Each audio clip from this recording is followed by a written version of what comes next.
My name is Margaret Cole, and I'm 58 years old. I need to tell you something that happened to me. Something that changed everything. Something that still makes my chest tighten when I think about it, even though months have passed. At my own daughter's wedding, the day that should have been filled with joy and celebration, she called me a fat pig. Right there. Right in front of her new in-laws. In front of everyone. "This is the fat pig we have to put up with," she said. Those were her exact words. She said them while laughing, standing there in her beautiful white dress that cost more than I used to make in 6 months, surrounded by her husband's wealthy family. And they laughed too. They actually laughed. Like I was some kind of joke. Like I wasn't even human. Like the woman who gave birth to her, who raised her alone, who sacrificed everything for her, was nothing more than an embarrassment to be mocked. They all joined in on the laughter. Every single one of them.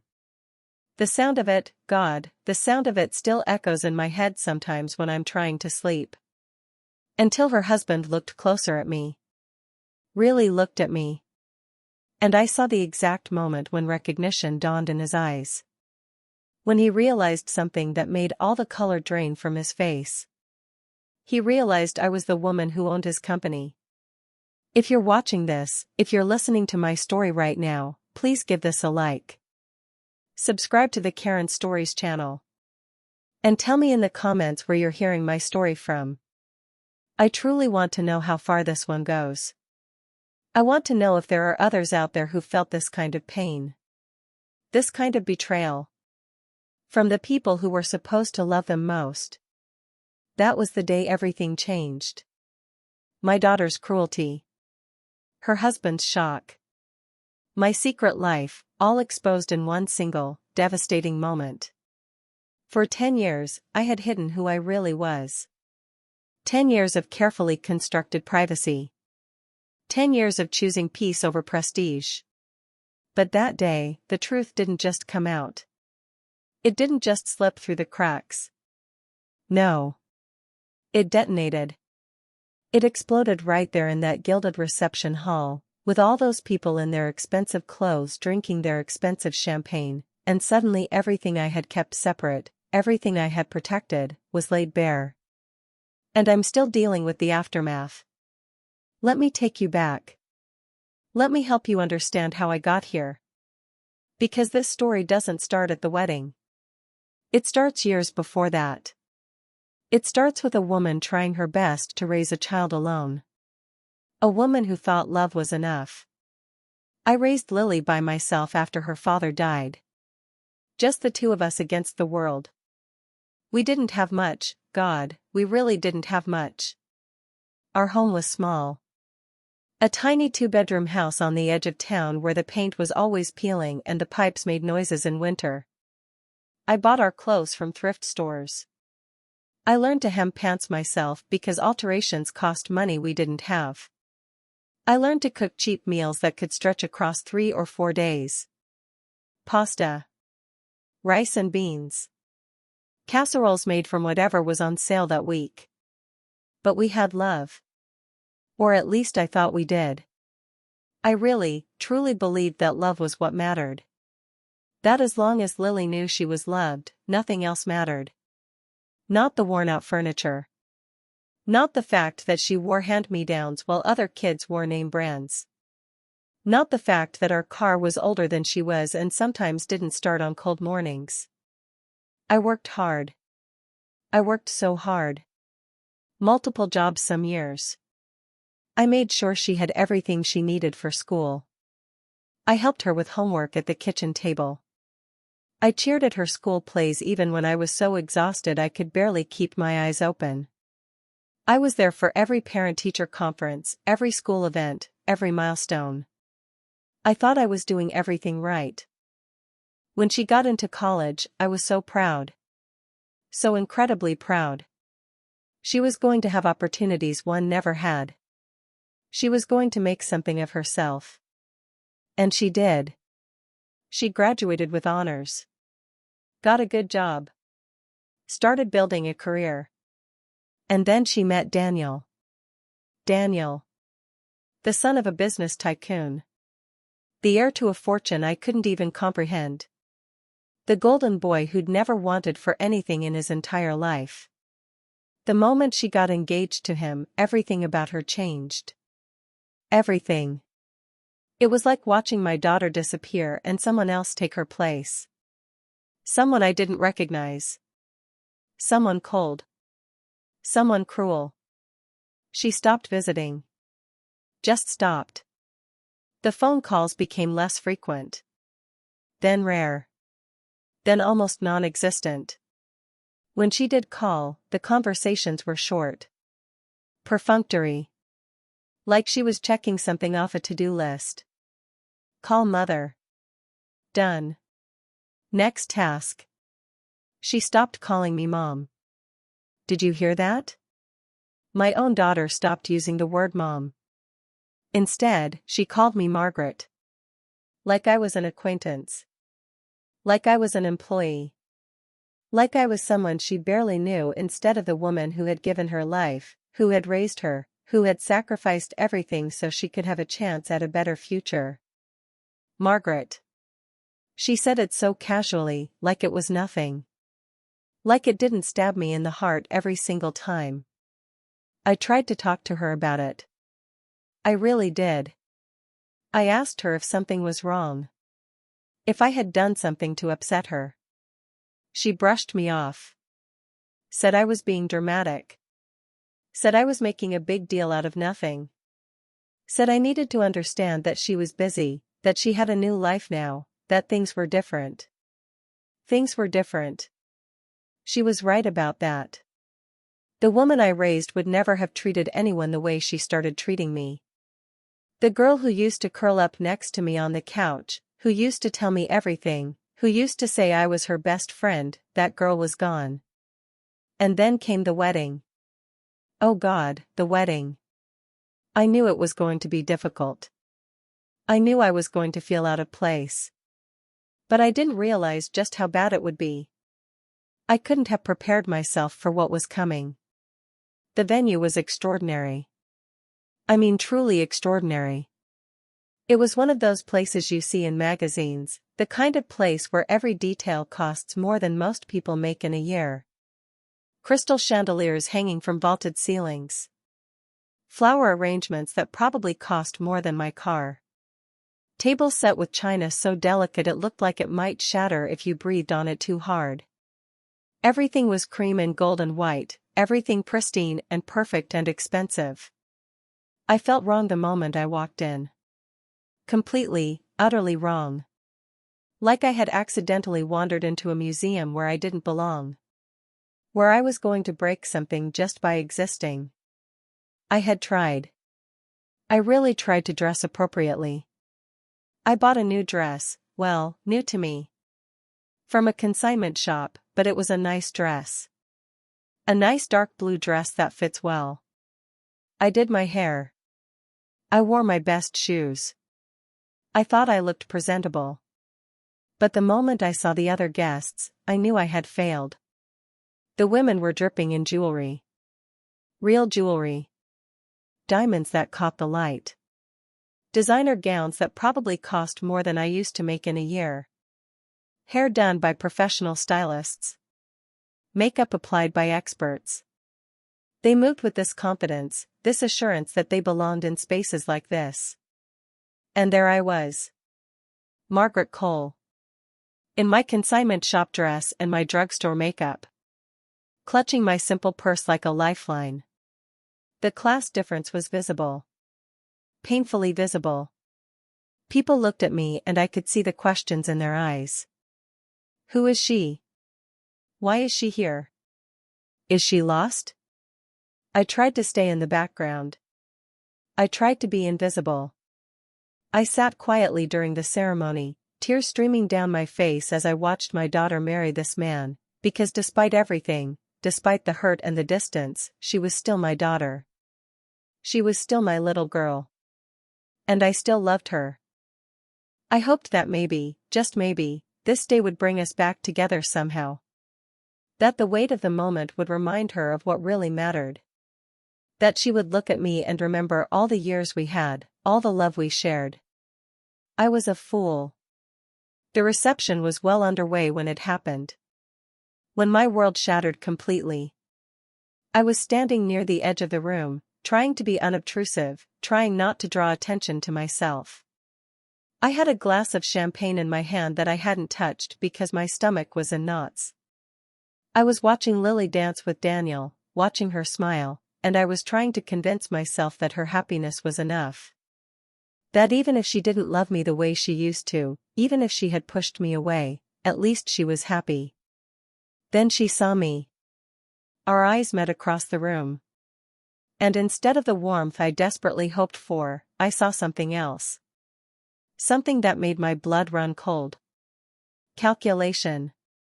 Followed by what looked almost like malicious glee. She whispered something to Daniel.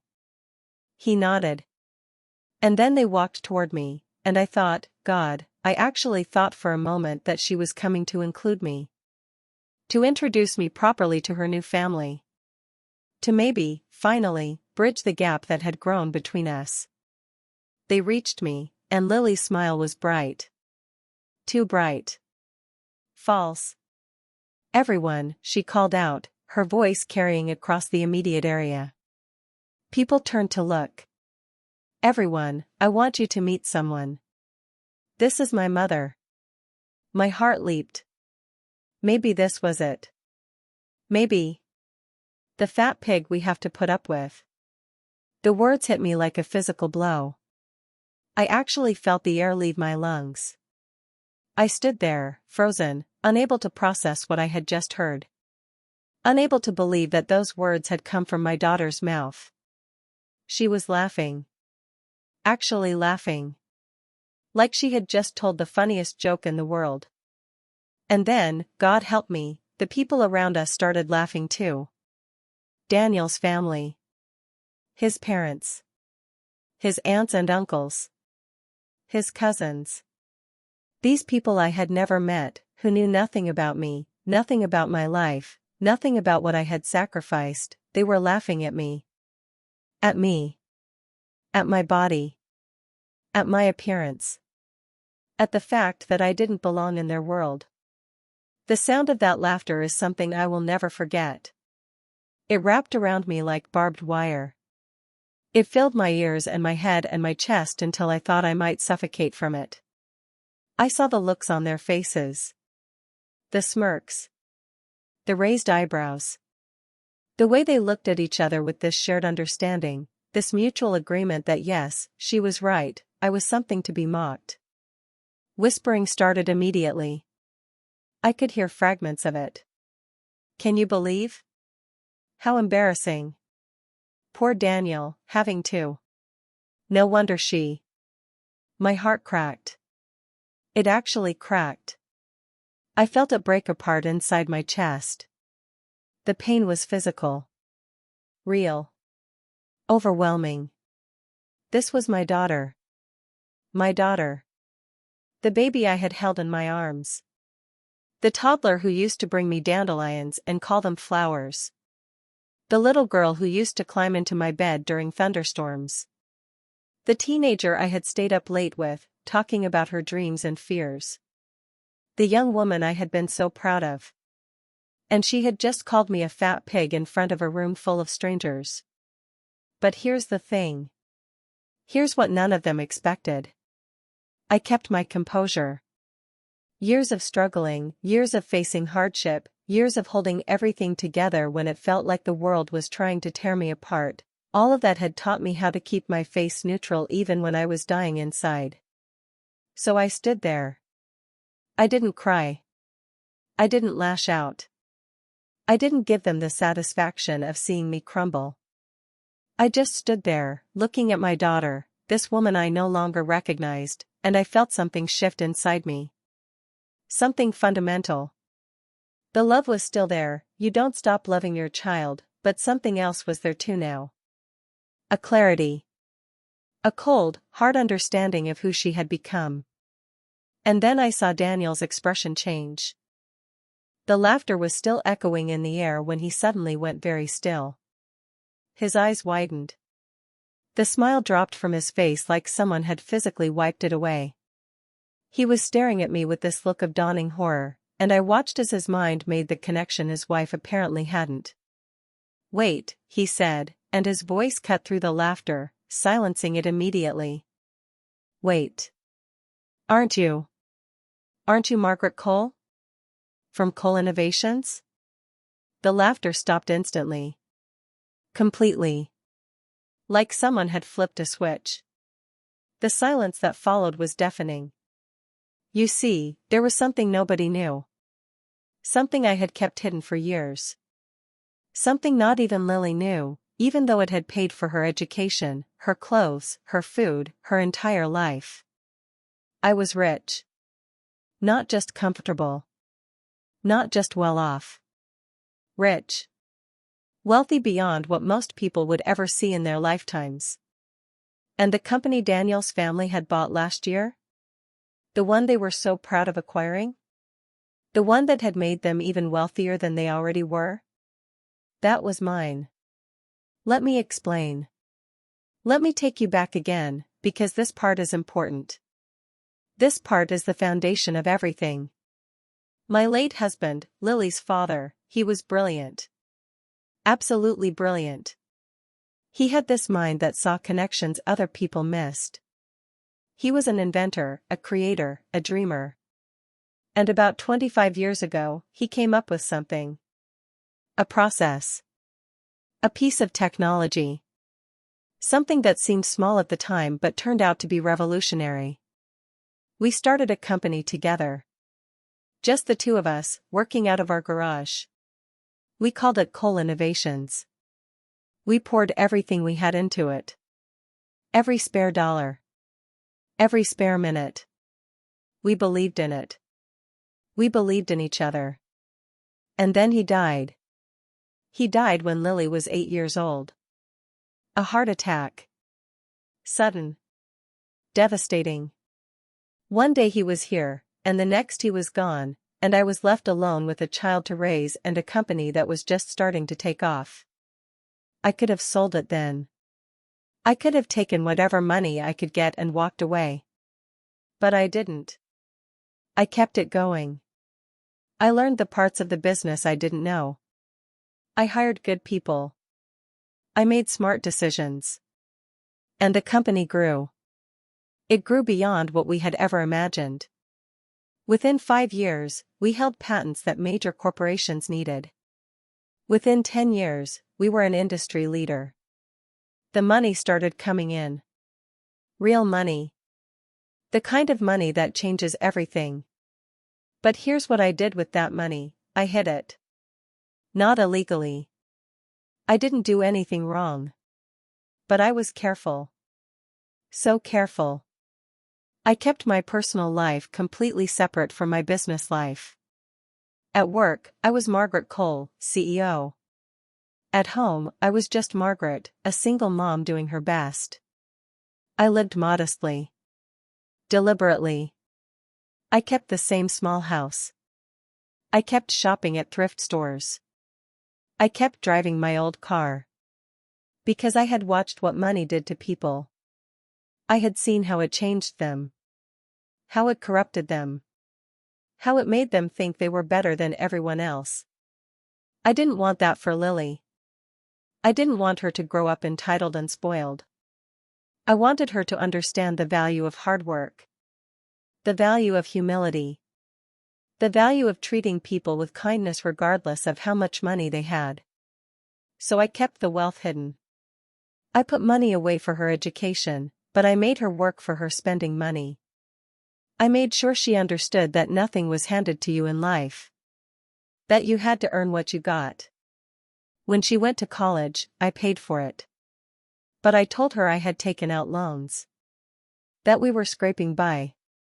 I wanted her to appreciate it. To understand the sacrifice. To take it seriously. After she graduated, I thought about telling her the truth. I really did. But the distance had already started to grow between us. She was pulling away. Building her own life. And I thought, maybe this is better. Maybe it's better if she makes her own way. If she succeeds on her own merits. And then 5 years ago, I made a decision. The company had grown to a point where managing it was consuming my entire life. I was tired. I was burned out. And I realized I had spent so much time building this business that I had missed actually living. So I sold it. But I was smart about it. I sold controlling interest to a private equity firm, but I structured the deal carefully. I retained significant shares. Enough that I still had a voice. Enough that I still had power. But I sold it under a trust. Under a different name. I wanted my privacy. I wanted to be able to step back. To disappear from the public eye. The equity firm was thrilled with the acquisition. They turned around and sold portions of it to various other companies. And one of those companies? It was owned by Daniel's father. Daniel's family didn't know they were buying a company where the original founder still held the majority of the actual controlling shares. They thought they were buying from the equity firm. They had no idea I was still in the picture.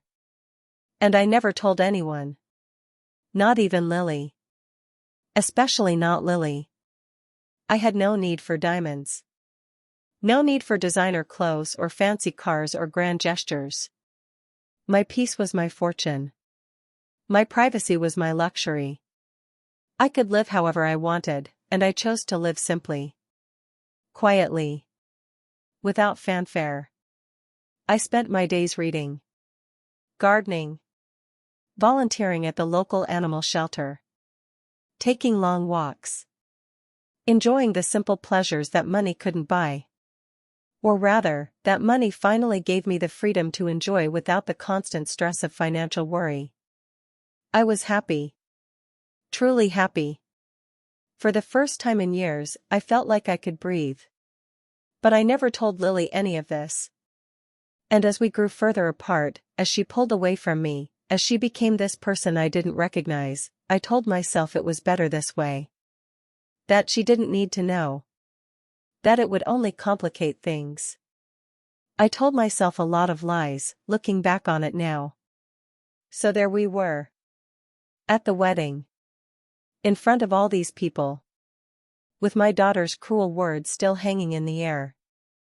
And Daniel, staring at me with this look of absolute horror as he realized who I actually was. You're Margaret Cole, he said again, like he couldn't quite believe it. Like he needed to say it out loud to make it real. I looked at him. I looked at my daughter, who had gone very pale, confusion written all over her face. I looked at all these people who had just been laughing at me. Yes, I said quietly. I am. The silence that followed was profound. You could have heard a pin drop in that massive reception hall. Daniel's father pushed through the crowd. I'd never met him before, but I recognized him from photos I'd seen in business journals. His face was red. Not from embarrassment, from excitement. Mrs. Cole, he said, and his voice was practically trembling. Mrs. Cole, I had no idea you would be here. We've been trying to arrange a meeting with you for months. Your people keep saying you're not available. We have so many ideas for the development of. Not now, I said, cutting him off. My voice was calm. Steady. But there was steel in it. This is my daughter's wedding. We can discuss business another time. Lily was staring at me. Really staring at me. Like she was seeing me for the first time. Or maybe like she was seeing a stranger. I don't understand, she said. Her voice was small. Confused. What is he talking about? Cole Innovations? That's your company? It was, I said. I sold most of it. But yes. I found it. With your father. Before he died. I watched her try to process this. Watched the gears turning in her head. Watched her do the math. But you live in that tiny house. You're always so careful with money? I suggested. Yes, I am. Because I wanted you to understand the value of things. I wanted you to grow up normal. Grounded. I wanted you to be kind. The emphasis on that last word, kind, it hung there between us. A condemnation without me having to say anything more. People were backing away now. Giving us space. The whispers had started up again, but they were different now. Shocked. Embarrassed. I heard fragments of it. Oh my God. Did you hear? I can't believe we. Lily opened her mouth. Closed it. Opened it again. You've been rich this whole time? The whole time you were making me feel guilty about spending money, telling me we had to be careful, making me work those part-time jobs in college, you've been rich? Yes, I said simply. Why? She looked genuinely confused. Hurt, even. Like I had betrayed her. Why would you lie to me like that? And there it was.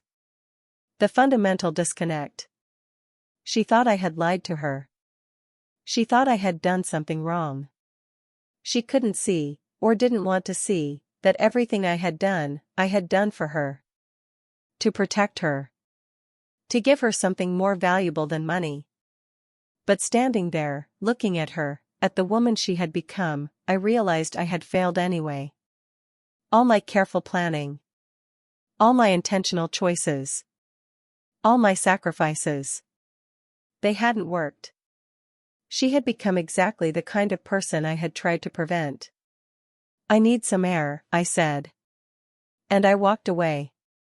I walked out of that reception hall with every eye on me.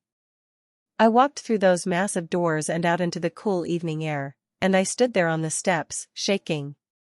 Not from the cold. From adrenaline. From shock. From grief. My daughter had called me a fat pig. In public. In front of everyone. And when she found out I had money, her first emotion wasn't remorse. It was anger that I had kept it from her. What had I done? What had gone so wrong? I didn't stay at the wedding. I couldn't. I got in my car, my old, reliable car that I loved despite its age, and I drove home. Back to my small house with its peeling paint and its creaking pipes. Back to the life I had chosen. The simple life that suddenly felt very empty. I sat in my living room that night, alone, and I let myself cry. Really cry. All the tears I had held back.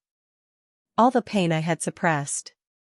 It poured out of me until I was exhausted. Until I had nothing left.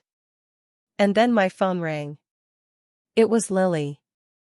I almost didn't answer. My hand hovered over the phone. Part of me wanted to let it go to voicemail. To have some space. Some time to process everything that had happened. But she was still my daughter. So I answered. Margaret, she said. Not Mom. Still Margaret. Yes? We need to talk. I agree, I said. But not tonight.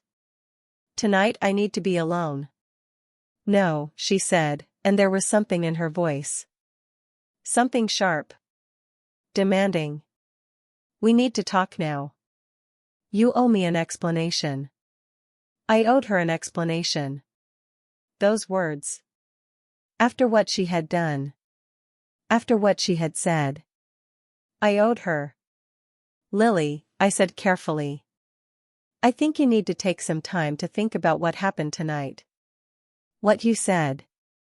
How you treated me. How I treated you. Her voice rose. You lied to me my entire life. You let me think we were poor. You let me struggle. Do you have any idea how humiliating college was? How hard have I worked? And the whole time you were sitting on a fortune? I paid for your college, I reminded her. You never had student loans. You always had a place to live. You always had food. You never struggled, Lily. You worked part-time jobs for spending money, yes, because I wanted you to understand the value of work. But you never struggled. That's not the point. She was yelling now. Yelling at me. The point is you lied. And you made me look like an idiot tonight in front of Daniel's family. Made her look like an idiot. Not, I humiliated you. Not, I hurt you terribly. Not, I'm sorry for calling you that horrible name. No. She was worried about how she looked. Lily, I said, and I was so tired. So deeply, bone-deep tired. You called me a fat pig. In front of a room full of people. You mocked me. You tried to humiliate me. And you're angry because it backfired? There was a pause. A long pause. I was joking, she said finally. But her voice was defensive. Uncertain. That wasn't a joke, Lily. Jokes are funny. What you said was cruel. It was designed to hurt me. To embarrass me. To show those people that you were better than me. That you had risen above your roots. You don't understand, she said. Daniel's family, they have expectations. They have standards. I was just trying to. I was trying to fit in. By throwing me under the bus? I asked. By using me as your stepping stone? She didn't have an answer for that. I think we need some time apart, I said. I think you need to decide what kind of person you want to be. And I need to figure out how I feel about all of this. Wait, she said. Wait. Don't hang up. We need to talk about. I mean, how much money are we talking about here? How much are you actually worth? And there it was. The real reason for the call. Not apology. Not remorse. Not concern for how I was feeling. Money. She wanted to know how much I was worth. Good night, Lily, I said. No, wait, Margaret, wait. I hung up. I sat there in the darkness of my living room, holding my phone, and I realized something that broke my heart all over again. My own daughter wasn't ashamed of what she had said. She wasn't horrified by her own cruelty. She was just upset that she hadn't known she was mocking a millionaire. If I had been actually poor, if I had been the struggling single mother she thought I was, she would have felt completely justified in what she said. In how she treated me. In calling me a pig in front of all those people. The only thing that made her pause, that made her want to talk, was the realization that I had money. That I had power. That I was someone who mattered in the world she was trying to inhabit.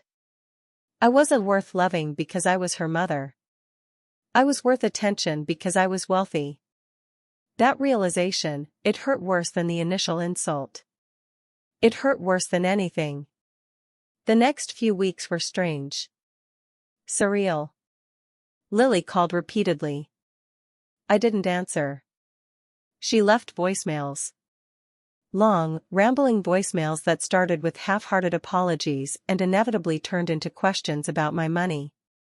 About the company. About what my net worth was. She sent texts. Some of them tried to sound concerned. Mom, are you okay? I'm worried about you. Others were more direct. We really need to discuss your finances. I should be involved in these decisions. I deleted them all. Daniel called too. His voicemails were different. More careful. More calculated. He talked about mending fences and family relationships and business opportunities. He suggested we all have dinner together. That we talk things through. I didn't respond to him either. Daniel's father tried to contact me through the company. Through official channels. Requesting meetings. Suggesting partnerships. Proposing ideas. My assistant fielded all of it with polite deflections.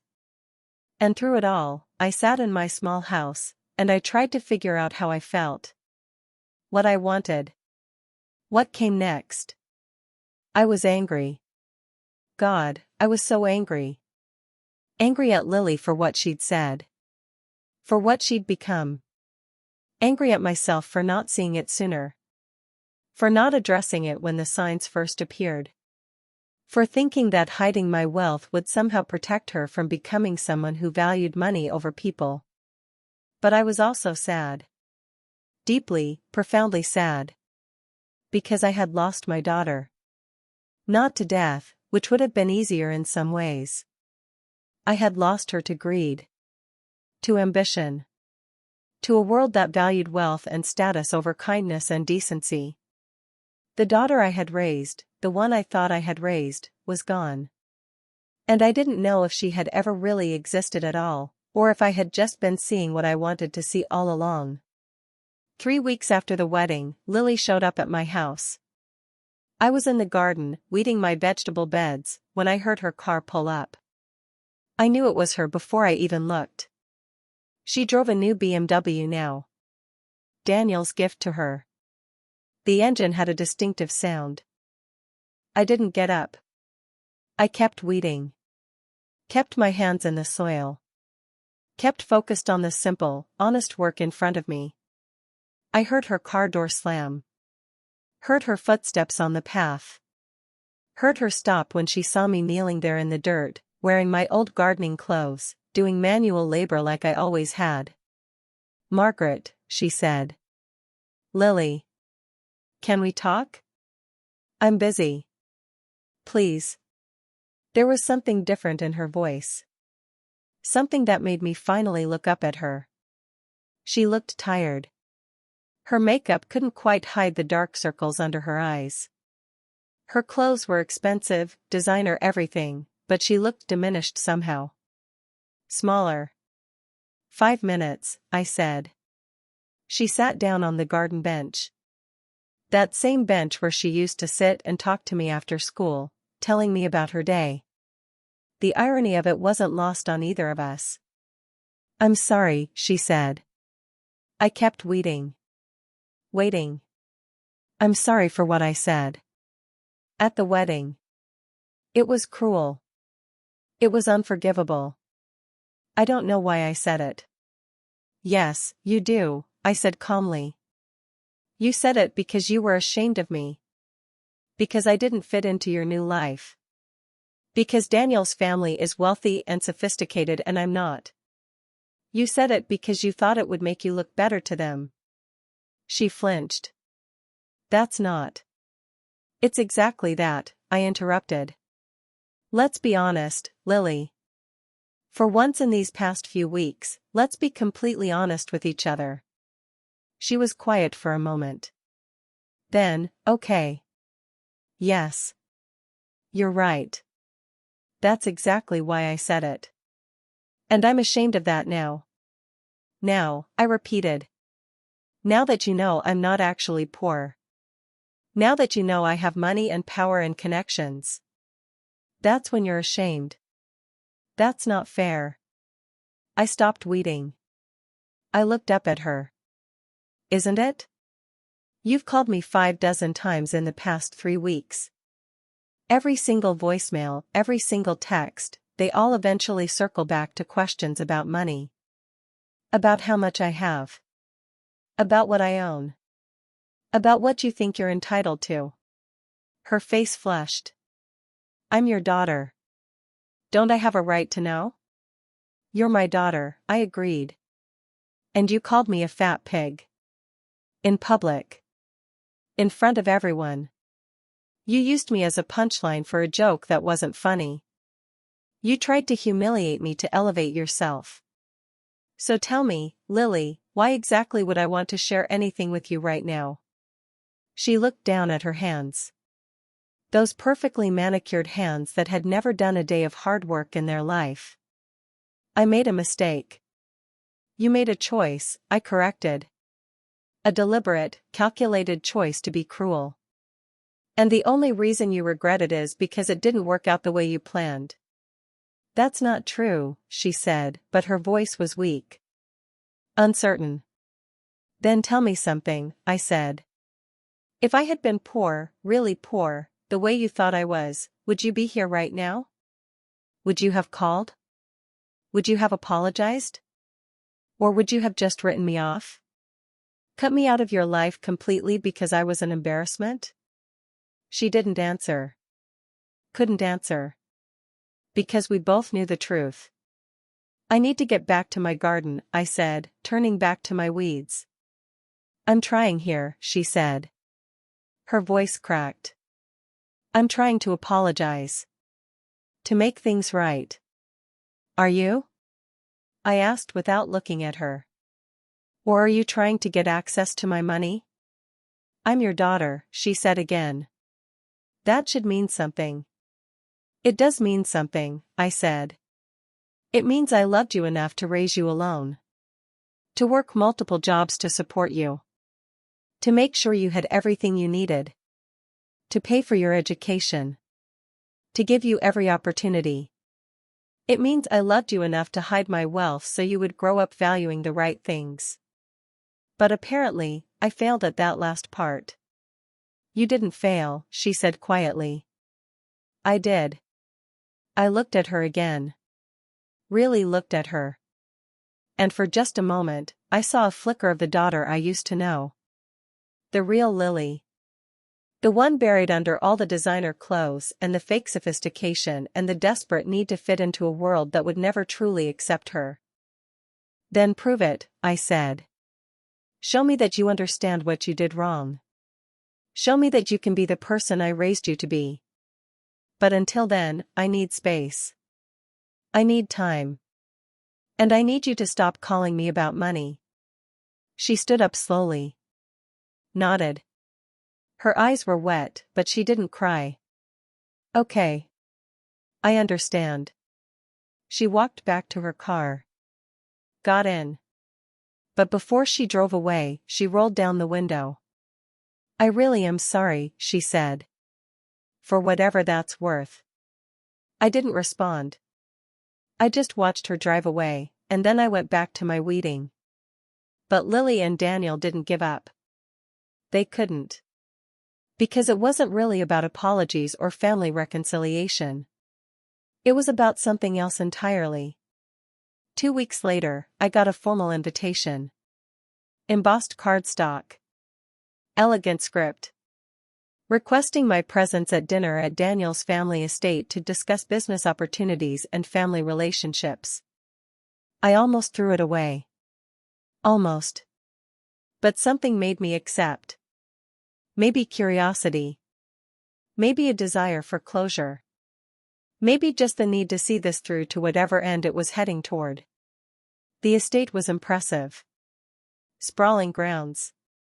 A house that could have been called a mansion without anyone batting an eye. The kind of place that was meant to intimidate. To remind you of your place in the world. I showed up in my simple clothes.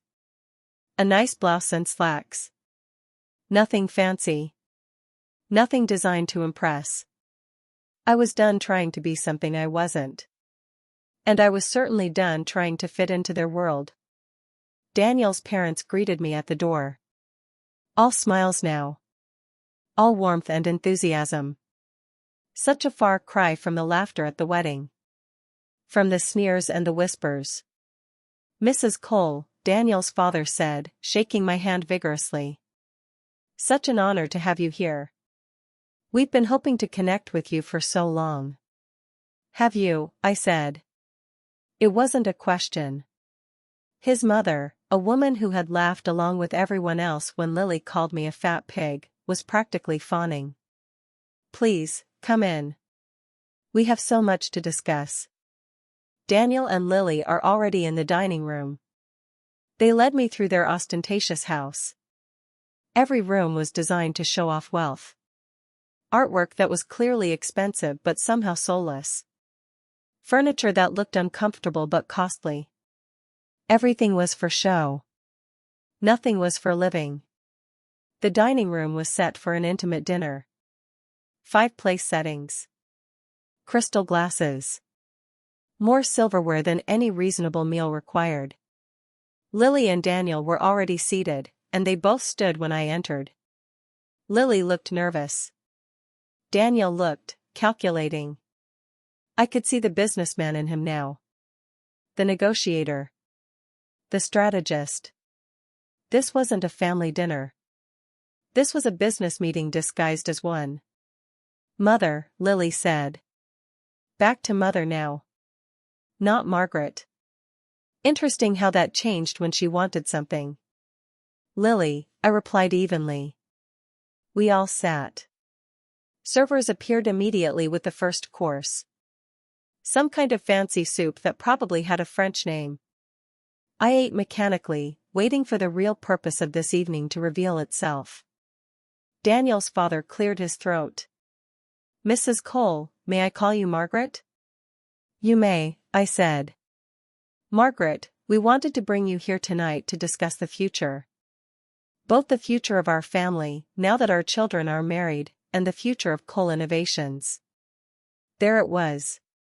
The real agenda. I see, I said. We've had the company appraised, he continued. And we've realized that the shares you retain represent a significant controlling interest. More than we initially understood when we made the purchase. Yes, I said simply. We'd like to discuss buying out your remaining shares, he said. We're prepared to make a very generous offer. Well above market value. I set down my spoon. I looked at him. Then to his wife. Then at Daniel. Finally, Lily. You want me to sell you the last of my company, I said. The company my husband and I built from nothing. The company that represents his legacy. You want me to give you complete control. Well, Daniel's father said, shifting uncomfortably. Not give. We would pay. Why? I interrupted. Why would I do that? Because, Daniel jumped in, we're family now. And it would be better for everyone if we were all aligned. Unified in our vision for the company. Your vision, I said. Not mine. You've been retired for years, Daniel's mother said. Her voice had an edge to it now. The false warmth was cracking. You don't even participate in company decisions. Why hold on to shares you don't use? Because they're mine, I said simply. Because I earned them. Because they matter to me. Mother, Lily said softly. She reached across the table like she was going to take my hand, but I pulled back. Mother, please. This would be good for all of us. For our family. Daniel and I want to build a life together, and having this business tension isn't helping. Business tension, I repeated. Is that what we're calling it? You have to admit, Daniel said, it's awkward. I'm essentially working for my mother-in-law. Or with her. The lines are blurred. It makes things complicated at board meetings. I've never attended a single board meeting since the sale, I pointed out. I've never interfered with operations. I've let you all run the company however you see fit.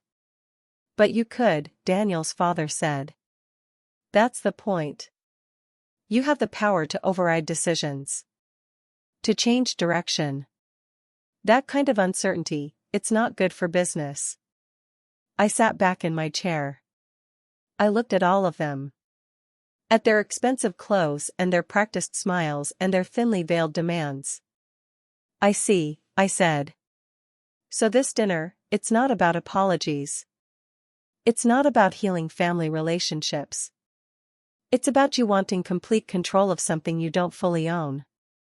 Something you thought you owned, but it turns out you don't. That's not fair, Lily said. We do care about our relationship. Both things can be true. Can they? I asked. Because from where I'm sitting, the only reason I'm here, the only reason any of you are being nice to me, is because you want something. You want my shares. And you think that because Lily is my daughter, you have some kind of leverage. Some kind of claim. Your family, Daniel's mother said. Family helps family. Family, I repeated slowly. I looked directly at Lily. Tell me, Lily. When you called me a fat pig at your wedding, was that family helping the family?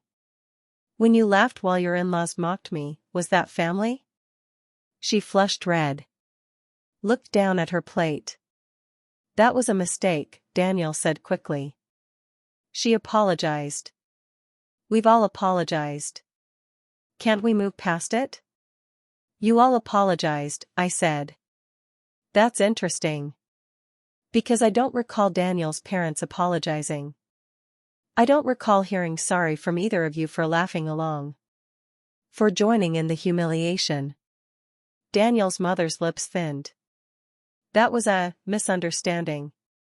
A moment of poor judgment. A moment of showing your true colors, I said. All of you. You saw someone you thought was poor and beneath you, and you treated them accordingly. You mocked them. Laughed at them. Made them feel worthless. And now that you know who I actually am, now that you know I have something you want, suddenly you care about family. About relationships. About moving forward. You're being unreasonable, Daniel's father said. His mask was slipping too now. The friendly businessman was giving way to something harder. More demanding. Am I? I asked. Let me ask you something. All of you. If I had actually been poor, if I had been exactly who you thought I was that night, would we be having this dinner? Would any of you have reached out to apologize? Or would you have been relieved to have Lily cut ties with her embarrassing, lower-class mother? Silence. Complete silence. Because they all knew the answer. We all knew the answer. That's what I thought, I said. I reached into my purse. Pulled out a document. A single piece of paper that I had brought with me because some part of me knew that this was what tonight would really be about. I placed it on the table in front of them. What's this? Daniel asked. Documentation, I said calmly. Proof that I own controlling shares in Coal Innovations. Proof that despite the various corporate restructurings and sales, I retain ultimate authority over major decisions. Proof that I have the power to do things you really wouldn't like if I chose to exercise it. Daniel's father picked up the document. His face went pale as he read. His wife looked over his shoulder, and her expression mirrored his. This can't be right, he said. This suggests you could force a sale, I finished for him. To anyone I choose. Including your competitors. Yes. I could do that. It would be complicated, and it would require certain triggers, but the option exists. It's built into the original sale agreement. A clause your lawyers apparently missed. You wouldn't, Daniel said. But he didn't sound certain. I looked at him. Really looked at him. This man married my daughter. Who had stood by and said nothing while she mocked me. Who was now sitting here trying to pressure me into giving up something that mattered to me. You don't know me well enough to know what I would or wouldn't do, I said quietly. You met me once before the wedding. You didn't bother to get to know me. You just made assumptions based on how I was dressed. Where I lived. You judged me and found me wanting. All of you did. Mother, please, Lily said. Her voice was shaking now. Please don't do this. Don't destroy Daniel's career. Don't hurt our family. Your family, I said. That's interesting. Because I'm not sure I'm part of your family anymore, Lily. You made that clear at your wedding. When you chose them over me. When you threw me to the wolves to make yourself look better. I made a mistake, she said. Her voice rose. How many times do I have to say it? I made a mistake. I'm sorry. What more do you want from me? I want you to actually be sorry, I said. Not sorry that you got caught. Not sorry that it backfired. But genuinely remorseful for the cruelty of what you did. And I don't think you are. I think you're sorry that I have power you didn't know about. I think you're sorry that you can't just write me off as an embarrassment. But I don't think you're sorry for hurting me. Tears were running down her face now. That's not true. That's not fair. Life isn't fair, I said, standing up. I learned that when your father died and left me alone to raise you. When I worked myself to exhaustion to give you a good life. When I sacrificed everything so you could have opportunities. And you learned it too, apparently. You learned that the world judges people by their wealth and their status. You learned that cruelty is acceptable if you're punching down. You learned all the wrong lessons. I pushed my chair in carefully. Looked at all of them one more time. Here's what's going to happen, I said. My voice was calm. Steady. But there was steel in it. Absolute steel. I'm going to keep my shares. I'm going to continue to stay out of operational decisions, as I have been. But if you ever treat me with disrespect again, if you ever take advantage of my desire for privacy and peace, if you ever mistake my quiet nature for weakness, I will exercise every right I have. I will make your business lives very, very difficult. You can't threaten us, Daniel's father said, standing up. His face was red now. Angry. I'm not threatening you, I said. I'm explaining reality. You wanted to know where we stand. Now you know. You have the company you bought. You have the operations and the day-to-day control you wanted. But I have the ultimate authority. And I'll keep it. Consider it insurance. Against being treated like a fat pig ever again. I said those last words while looking directly at Lily. She flinched like I had struck her. Now if you'll excuse me, I said. I have better things to do than spend my evening with people who only value me for what I can give them. I walked out of that dining room with my head high. I walked through their ostentatious house. Walked out the front door into the cool evening air. My hands were shaking as I got into my car. My old, reliable car that had never let me down. That didn't judge me. That didn't care how much money I had or didn't have. I sat there for a moment, breathing deeply, and I realized something. I felt lighter. For the first time since the wedding, I felt like I could breathe. Because I had stopped pretending. I had stopped hoping that Lily would somehow transform back into the daughter I remembered. I had stopped making excuses for her. I had faced the truth head-on, and I had set boundaries. It hurt. God, it hurts. But it was also freeing. I started the car and drove home, and I didn't look back. The fallout from that dinner was immediate and dramatic. Daniel apologized publicly. He released a statement, through the company's official channels, taking full responsibility for a regrettable incident involving family. He didn't mention what the incident was specifically, but anyone who had been at the wedding knew. Word had spread. These things always spread in wealthy circles. He acknowledged that hurtful words were spoken and that he should have intervened immediately. He said he was committed to being a better man and family member moving forward.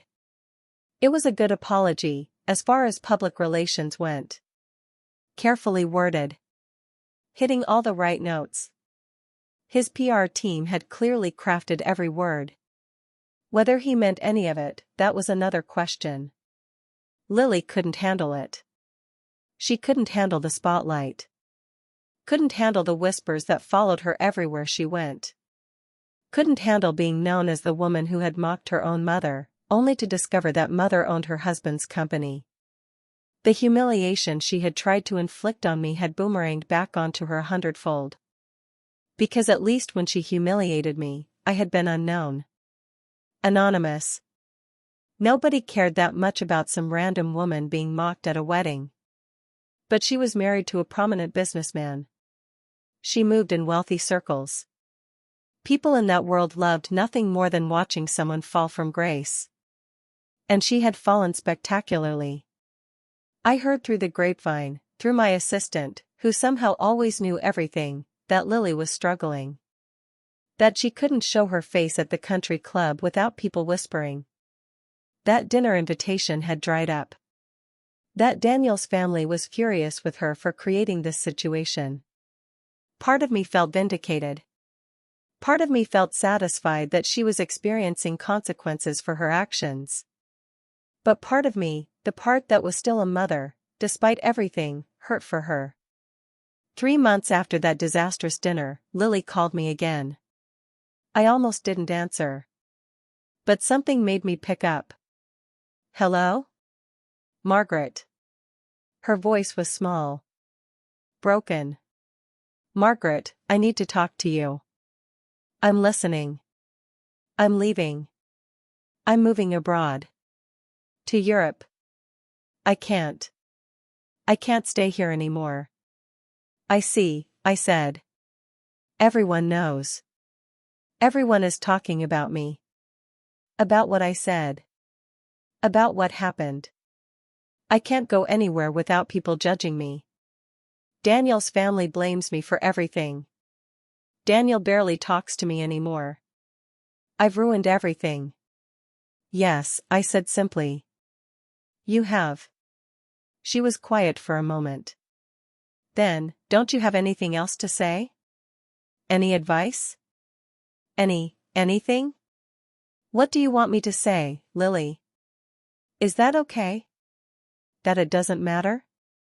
That you should just brush it off and move on? I want you to tell me how to fix this, she said. Her voice cracked. I want my mother to tell me how to make this better. My mother. Not Margaret. My mother. I can't fix this for you, I said, and my own voice was thick with emotion. You created this situation. You made choices, cruel, calculated choices, and now you're dealing with the consequences. That's how life works. I know, she whispered. I know that. I just wish I could take it back. I wish I could go back to that moment and choose differently. Choose better. But you can't, I said. None of us can. We can only move forward. We can only try to be better going forward. I don't know how, she said. I don't know how to be better. I don't even know who I am anymore. I thought I knew. I thought I was building this perfect life. But I've lost everything that matters. I've lost you. I closed my eyes. Took a deep breath. You haven't lost me, Lily. I'm still here. I'll always be your mother. But I can't have a relationship with someone who treats me the way you treated me. Who sees me as either an embarrassment or a resource, depending on what's convenient. I don't see you like that, she said. Not anymore. I see what I did. I see what I became. And I hate myself for it. Then change, I said. Truly change. Not because you got caught. Not because you're facing social consequences. But because you genuinely want to be a better person.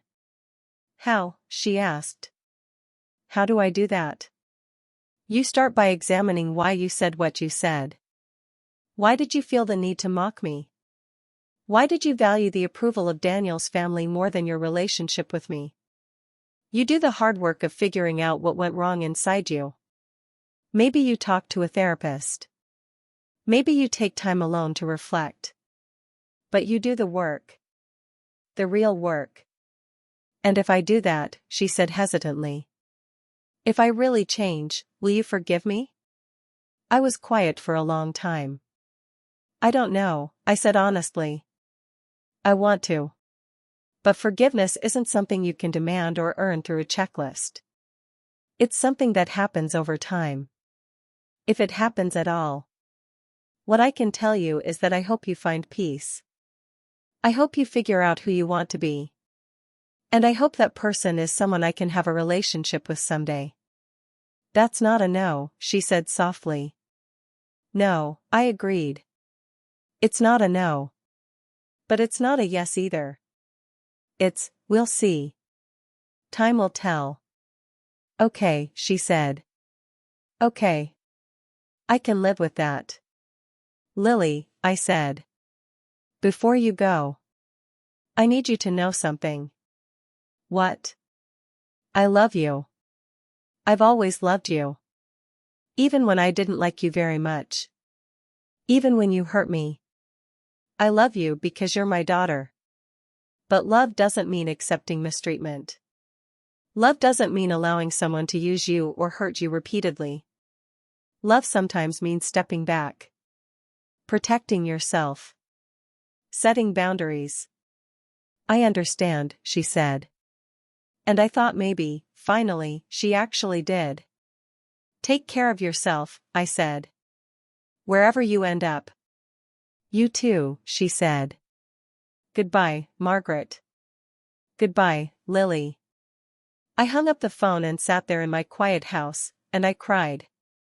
Again. But this time the tears felt different. Not just pain. Not just grief. But something else too. Something that might have been hope. Might have been the beginning of healing. Lily moved to Paris within a month.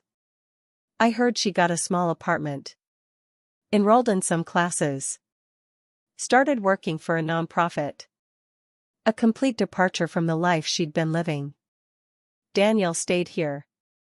He sent me a letter, a handwritten letter, which surprised me, apologizing again. More sincerely this time.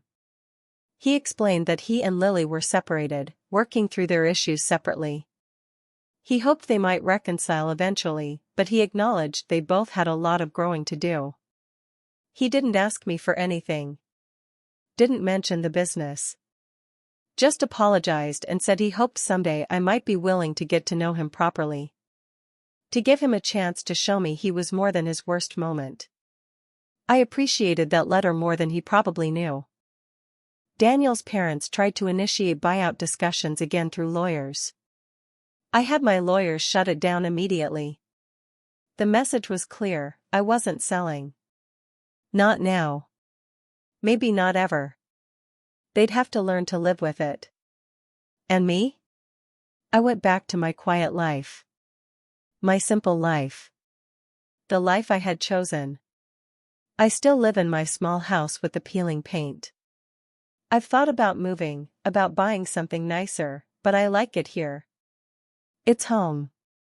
It's mine. It doesn't judge me. It doesn't care about my bank account.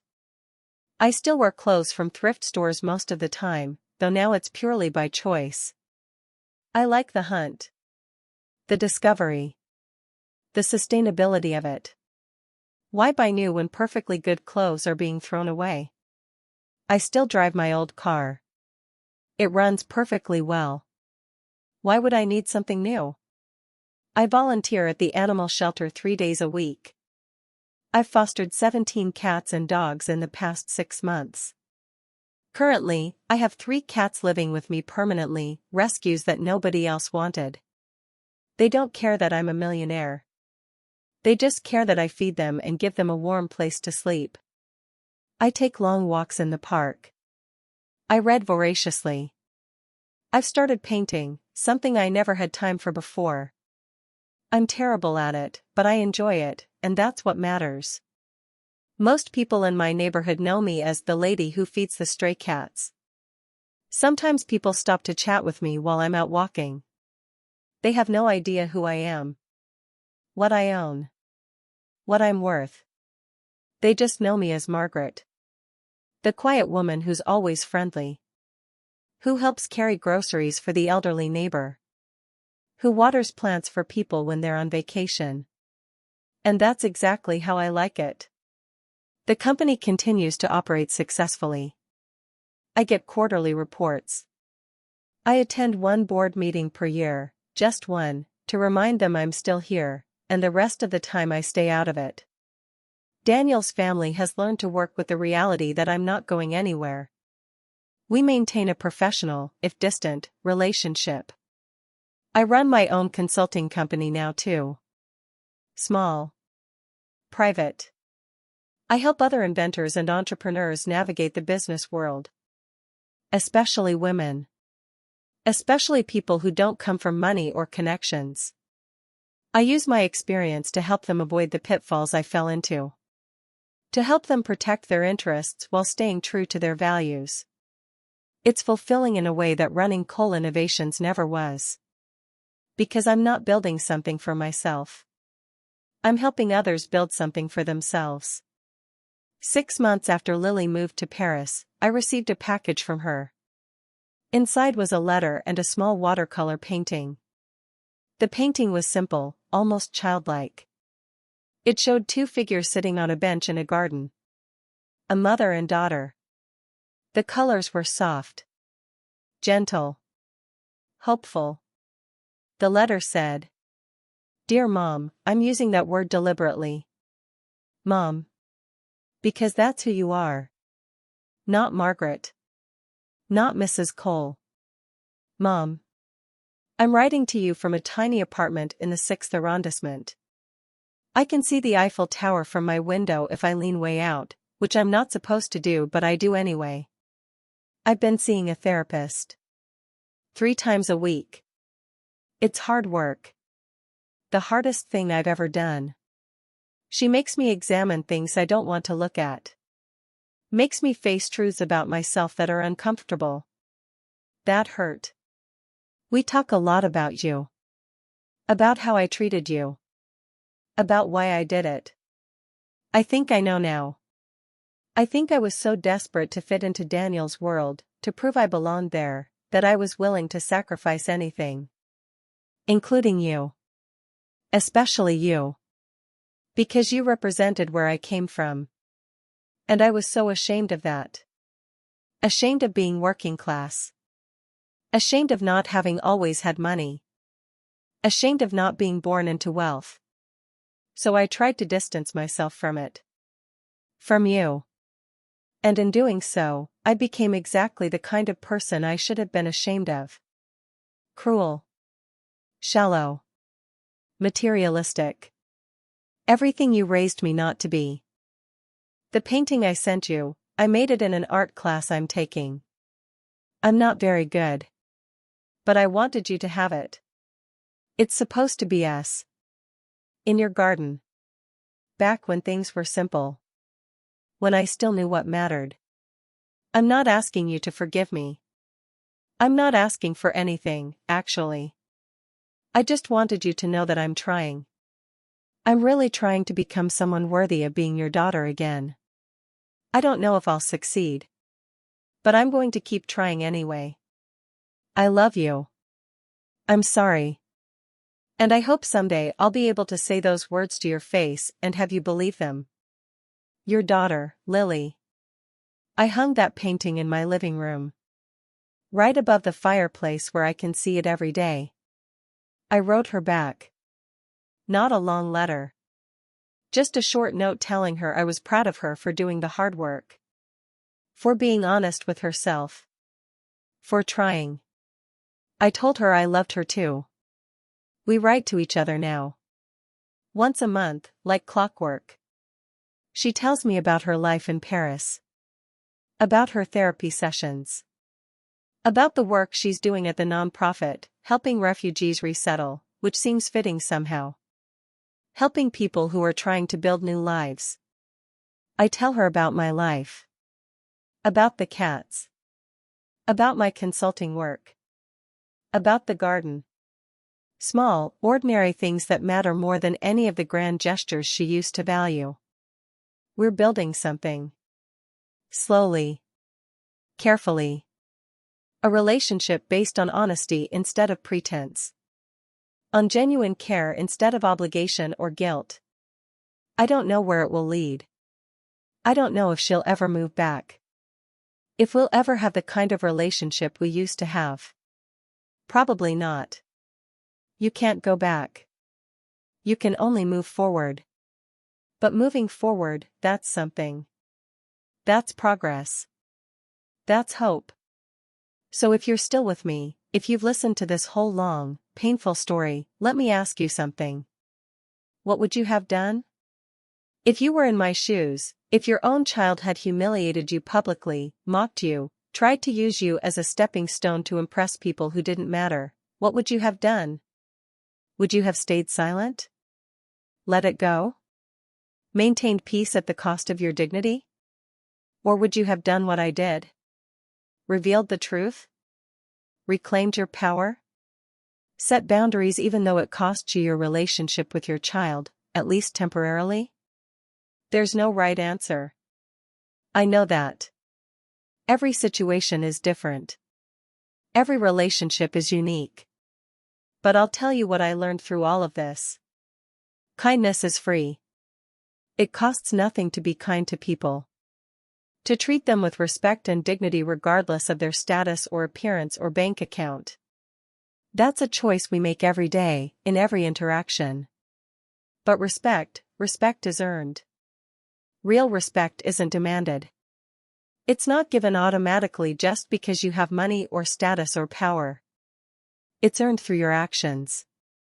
Through how you treat people when they can't do anything for you. Through your character when nobody's watching. I learned that hiding who I was didn't protect Lily from becoming materialistic. Maybe it even made it worse. Maybe if I'd been honest from the beginning, things would have turned out differently. Or maybe not. Maybe she would have become spoiled and entitled in a different way. I'll never know. What I do know is that you can't control other people. You can only control yourself. Your choices. Your reactions. Your boundaries. I chose peace. I chose dignity.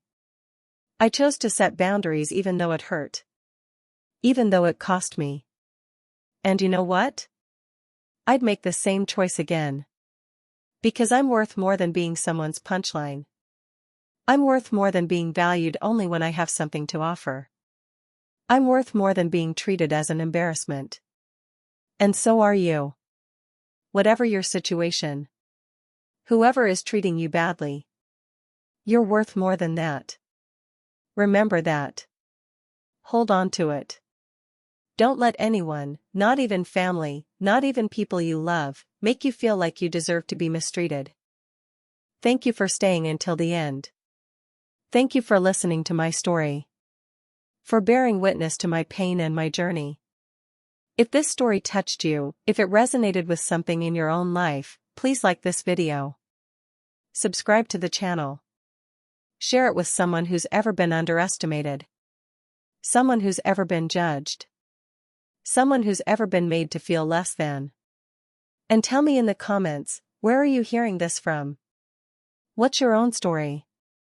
Have you ever had to make a choice between keeping the peace and standing up for yourself? I read every comment. And sometimes, knowing I'm not alone in this, that others have faced similar pain and similar choices, it helps. It really helps. On the end screen, I'm leaving you 2 more stories. Stories of people who were underestimated. Who was judged. Who surprised everyone, including themselves. I promise they'll move you. They'll make you think. They'll remind you that we're all so much more than what we appear to be on the surface. Take care of yourselves. Be kind to others. But don't forget to be kind to yourself too. Don't forget that you deserve respect. You deserve dignity. You deserve to be treated well. And if people in your life can't or won't do that, if they only value you for what you can give them, then maybe it's time to ask yourself what you're really getting from those relationships. It's a hard question. The hardest question. But sometimes it's necessary. Thank you again for listening. For being here. For caring enough to make it this whole way through my story. Until next time, this is Margaret Cole, reminding you that your worth isn't determined by what others think of you. It's determined by who you are when no one's watching. By the choices you make. By the kindness you show. And that's something no one can ever take away from you.